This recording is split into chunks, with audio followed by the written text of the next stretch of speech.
On many stereotypical 90s, 80s, and even 2000s movies, you see awkward sexual education classes being taught to a group of weirded out teenagers who aren't really paying attention or getting anything out of it. Is sexual education being taught properly or at all in schools today? Today I'm going to tell you why sexual education should be taught in schools. First, I'm going to tell you why some people oppose sexual education.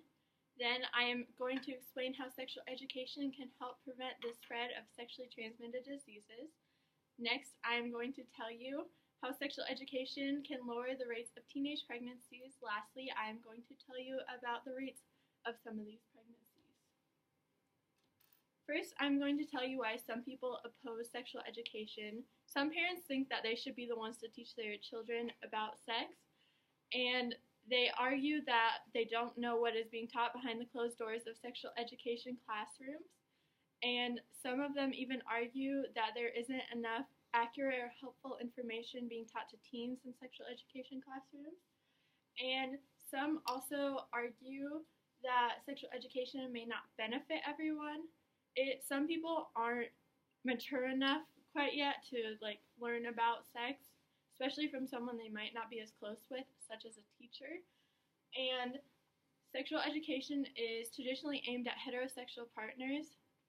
And on top of that, sexual education may offend some different religions where premarital sex, contraception, and abortion are very frowned upon, such as Catholics. I know that first-handedly.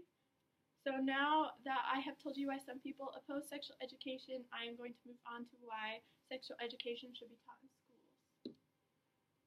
Sexually transmitted diseases, or STDs, are a very important thing to be informed on in order to prevent their spreading. It's not something people like to talk about, but it's something that needs to be talked about in order to keep the rates lower for that. STDs are sexually transmitted diseases that are spread through oral, anal, and vaginal sex. And many people are uninformed that STDs can be spread through oral sex. And they can lead to even more dangerous diseases, such as HIV, which is human immunodeficiency virus, also referred to as AIDS, which is acquired immunodeficiency virus. And those diseases can make it so you're more likely to get sick, and that can lead to death. And those diseases can also lead to infertility, organ damage, and even certain types of cancer. And there have also been studies that have been done to show if people that are more informed about different types of STDs are less likely to contract them. This study was done by 3 doctors, Gemma, and O'Leary. And they gave some women information about STDs, and a year later they questioned them whether or not they had had unprotected sex or contracted an STD, and the women that were given information showed lower rates of both of them. So now that I have told you how sexual education can help prevent the spread of STDs, I am going to move on to how sexual education can help lower the rates of teenage pregnancy.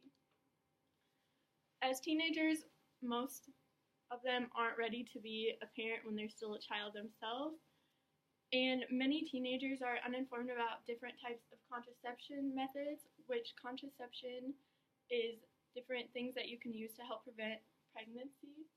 And sexual education classes could help keep teens informed about them and teach them how to acquire them. And women that are at the age of 18 to 19 years old are at the highest risk for having an unintended pregnancy. So now that I have told you how sexual education classes can help lower the rates of teenage pregnancies, I'm going to move on to some of the rates of teenage pregnancies.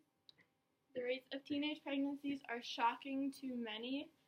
The rates of teenage pregnancy are lower than they have been in the past, but the U.S. still continues to have one of the highest rates of unintended teenage pregnancy.